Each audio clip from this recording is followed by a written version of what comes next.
mesdemoiselles, messieurs, cette vidéo aura pour objet de vous expliquer pourquoi il ne faut pas rédiger intégralement ces discours, pourquoi il ne faut pas être dans la lecture d'une feuille de papier intégralement préméditée.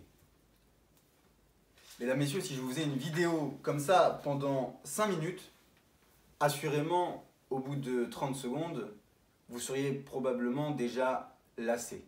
Ça sonne faux, ça sonne exagéré, ça sonne un peu trop prémédité et préconçu. Pourtant, c'est l'erreur que l'on voit dans 90% des concours. 8 élèves sur 10 se trompent d'exercice. Lorsqu'on fait un concours d'éloquence, il ne s'agit pas de déclamer un texte. C'est dommage parce que les concours d'éloquence sont la meilleure occasion à saisir pour véritablement progresser. Et en faisant cela, c'est-à-dire rédiger intégralement des discours que l'on vient déclamer avec emphase et exagération, on se prive totalement d'une véritable progression.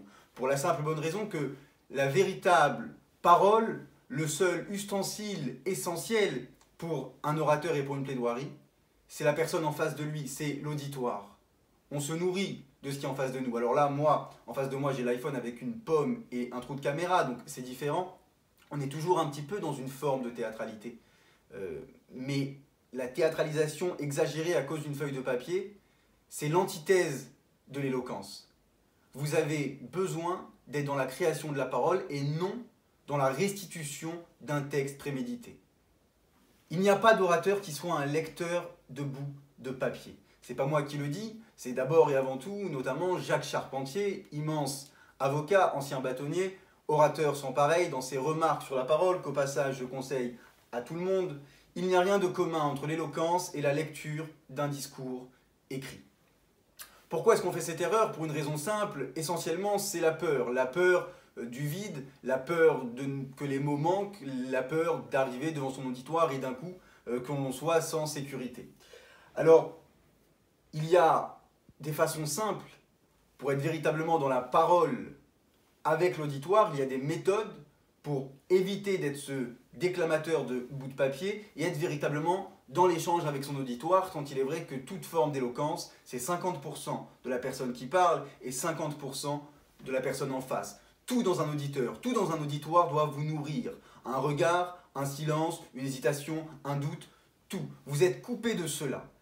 Le discours écrit, où les gens sont en tête-à-tête davantage avec leur feuille qu'avec l'auditoire, ça fait des va-et-vient entre la feuille et l'auditeur, inévitablement vous vous privez d'être à l'écoute de tout ce que vous dit en silence l'auditoire. Et pourtant c'est tellement important, tout ce qui se nourrit. C'est ça qui crée l'âme collective et qui réduit la distance, d'être sur le ton de la parole. Il faut plaider à peu près comme vous parleriez à la personne qui est en face de vous. Vous vous privez d'un rythme également, parce que quand on a un discours écrit, on va trop vite. Le discours qui est intégralement rédigé et qui est dans une lecture plus ou moins appliquée, est toujours un rythme trop rapide pour celui qui écoute. Pire, ceux qui apprennent par cœur, c'est encore pire que lire, parce que le rythme de la mémoire n'est jamais le rythme de qui écoute, vous ne pouvez même pas être à l'écoute de votre musicalité du discours. Alors comment est-ce qu'on fait pour n'être pas dans la lecture intégralement préparée, mais se sentir suffisamment à l'aise et confiant pour improviser? Que veut dire improviser? Assurément, ça ne veut pas dire aller au petit bonheur la chance. Il n'y a rien de plus préparé qu'une improvisation.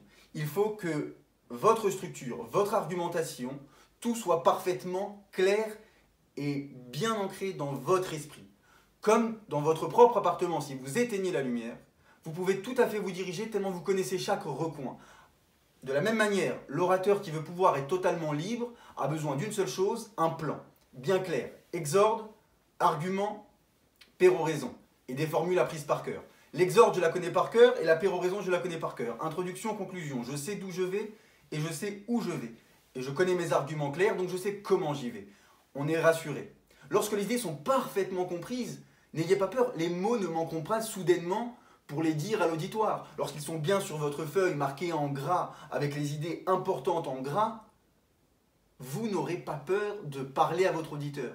Alors vous ferez peut-être plus de fautes de français, des liaisons dangereuses, des liaisons douteuses, qu'importe, mais émancipez-vous de ce texte intégralement rédigé qui vous emprisonne et vous empoisonne. Permettez-vous une parole libre. Voilà à petit peu près à quoi doit ressembler un plan. Attention, effets spéciaux, il faut que ça ressemble à peu près à ça. Je ne sais pas si on voit bien, c'est pas grave, au pire je referai la vidéo. Exorde, les idées, les mots clés pour pas que les idées s'en aillent.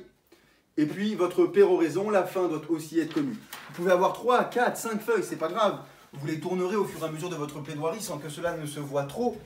Évitez d'étaler les feuilles, il n'y a rien de pire. Mesdames, messieurs, le temps est très court dans cette vidéo, mais qu'importe, ne lisez pas des discours écrits. Vous ne serez jamais aussi bon qu'en étant vous-même, qu'en étant simple, qu'en étant authentique, ce qui ne veut pas forcément dire être sincère. Mais osez, ayez le courage de la préméditation, de la pensée et des idées, mais de la création de la parole. La véritable éloquence est une création où elle n'est strictement rien. Vous verrez, si vous le faites une fois, deux fois, même si c'est un peu dur au départ, après vous ne pourrez plus jamais recourir au discours écrit, tant cet exercice de la parole libre avec un auditeur, avec un auditoire, vous plaira. Et vous regretterez de l'avoir peut-être commencé un peu tard. Ne soyez pas des déclamateurs, soyez des orateurs.